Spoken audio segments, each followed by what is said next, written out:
Ce lundi 17 mars 2025, une délégation d'agriculteurs venus du Borgo, de l'Alibori, de la Takora et de la Donga, conduite par Dr Bertin Kovi, président du mouvement dynamique Talon Continu, a entrepris une visite inédite à la zone industrielle de Gros-Djibé, G10. L'objectif de cette initiative, le fait découvrir la transformation du soja, du cajou et du coton afin de susciter en eux un sentiment de patriotisme et lutter contre l'exportation illégale des matières premières. Nous amenons les producteurs de coton, d'acajou, de soja à venir voir ce qu'on fait de leurs matières premières, combien ils travaillent, et combien ça permet de vivre et d'avoir de revenus. Nous allons leur montrer aussi ce qu'on fait des revenus gagnés, les routes qu'on fait, les logements sociaux, les marchés, etc. Donc, à force de leur parler qu'ils ne croient pas, eh bien, nous avons décidé tout simplement de les faire venir parce que voir une fois, c'est mieux que d'entendre 100 fois. Dès leur arrivée, les agriculteurs ont été frappés par l'immensité du projet G10, un espace industriel s'étendant sur des milliers d'hectares. C'est Hervé Moutongu qui s'est chargé de les guider à travers cette infrastructure gigantesque en leur présentant d'abord une grande maquette détaillant la vision du chef de l'État Patrice Talon pour les années à venir. Les visages étaient marqués par l'émerveillement et la curiosité. Certains murmuraient en eux, d'autres prenaient des photos, incapables de cacher leur admiration. Après cette introduction, la délégation s'est dirigée vers l'usine de transformation du soja. Ici, ils ont pu observer les différentes étapes du processus du tri des grains à la production des huiles et tourteaux destinés à l'alimentation animale. Une révélation pour beaucoup d'entre eux qui ignoraient jusque-là ce que devenait leur récolte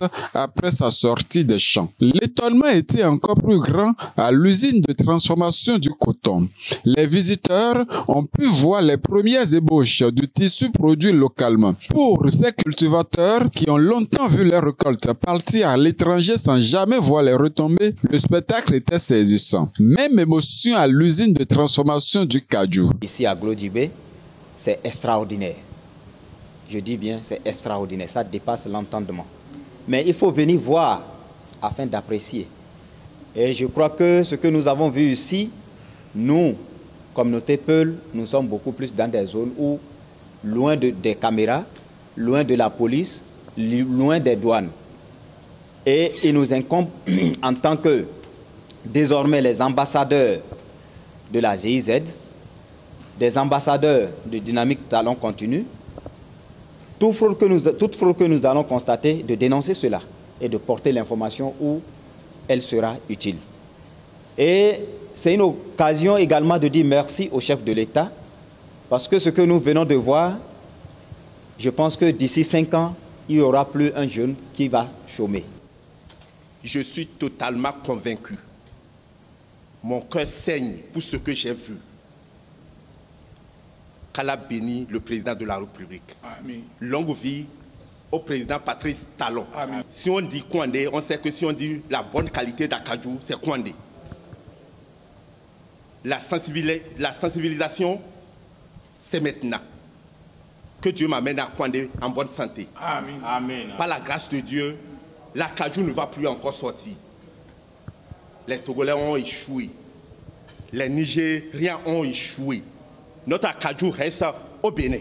On doit saluer le président de la République, son excellence, M. le Patrice Guillaume Talon, avec son gouvernement.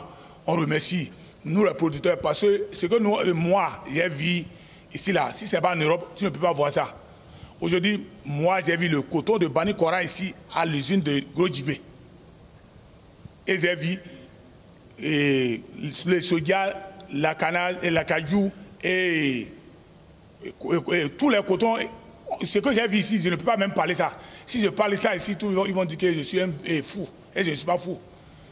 Après cette immersion dans l'univers industriel de la G10, la délégation a été reçue par des responsables du site qui ont pris le temps de répondre à leurs questions et d'écouter leurs impressions. Ensuite, cap fut mise au ministère du Développement où la délégation a été accueillie par le ministre d'État, Abdoulaye Biotchane. Tout à tour, les visiteurs ont pris la parole pour exprimer leur gratitude et leur enthousiasme. Le ministre d'État, après avoir écouté attentivement chacun, a pris la parole pour les rassurer. Il a souligné l'importance de leur rôle dans cette transformation économique. Oui, c'est important que vous fassiez ce combat-là. Ce n'est pas pour le gouvernement, c'est pour vous-même. Ce n'est pas pour le gouvernement, c'est pour vos enfants. Ce n'est pas pour le gouvernement, c'est pour vos petits-enfants. Parce que dans 10 ans, c'est 300 000 jeunes qui vont être là. Et les usines vont être partout dans le Bénin. Moi, c'est le message principal que je veux vous porter. Vous êtes des témoins que personne ne peut remplacer. On dit dans la vie, il vaut mieux voir soi-même que de laisser des gens venir vous raconter. Vous avez vu, vous pouvez aller témoigner. La visite s'est achevée dans une atmosphère de satisfaction et de fierté. En quittant les lieux, les agriculteurs n'étaient plus les mêmes. Transformés par ce qu'ils avaient vu, ils sont repartis avec la conviction que leur travail avait une véritable valeur et que l'industrialisation au Bénin était en marche, portée par des infrastructures solides et une volonté politique sans faille. Une journée marquante qui restera gravée dans les mémoires et qui, sans doute, marquera un tournant dans la perception de l'industrialisation par ces acteurs clés du développement agricole du Bénin.